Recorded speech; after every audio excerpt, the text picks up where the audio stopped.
Brace Lord. இன்னைக்கு ஏசப்பா உங்களை பார்த்து சொல்கிற வார்த்தை என்ன அப்படின்னா, இமை பொழுது உன்னை கைவிட்டேன், ஆனாலும் உருக்கமான இரக்கங்களால் உன்னை சேர்த்து கொள்வேன். ஆமீன். கைவிடப்பட்ட மாதிரியான ஒரு சூழ்நிலையில் இருக்கீங்களா?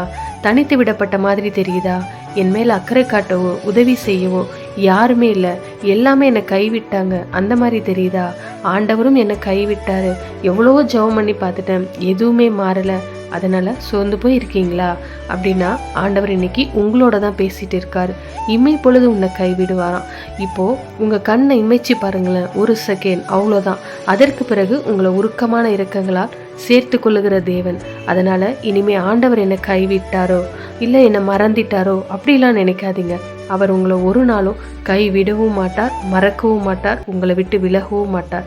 உங்களை கரம் பிடித்து நடத்தி செல்வார் மரண பரியந்தம். ஜெபிக்கலாமா?